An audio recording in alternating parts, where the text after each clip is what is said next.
Telugu PMC ప్రేక్షకులకు స్వాగతం. Hi friends, మీరు గనక ఇప్పుడే మా ఛానల్కు వచ్చినట్లయితే మా ఛానల్ని సబ్స్క్రైబ్ చేసుకోండి. సబ్స్క్రైబ్ చేయడంతో పాటు పక్కనే ఉన్న బెల్ ఐకాన్ని క్లిక్ చేయండి. మా టీవీలో ప్రసారమైన సూపర్ హిట్ సీరియల్ గుప్పెడంత మనసు. ముఖేష్ రక్ష హీరో హీరోయిన్గా నటించిన ఈ సీరియల్ చక్కటి లవ్ అండ్ ఫ్యామిలీ డ్రామాగా అందరినీ ఆకట్టుకుంది.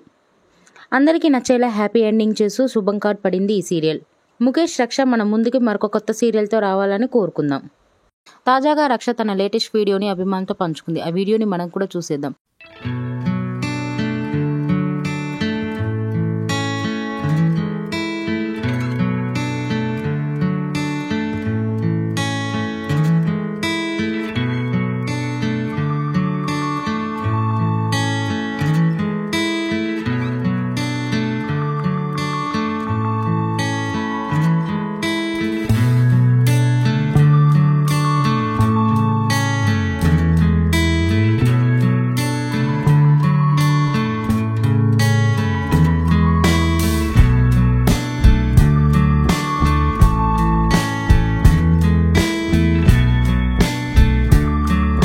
ఈ వీడియో మీకు నచ్చినట్లయితే లైక్ చేసి మరిన్ని టాలీవుడ్ లేటెస్ట్ అప్డేట్స్ మిస్ అవ్వకుండా చూడాలంటే తెలుగు పిఎంసి ఛానల్ను సబ్స్క్రైబ్ చేసుకొని పక్కనే ఉన్న బెల్ ఐకాన్ని క్లిక్ చేయండి.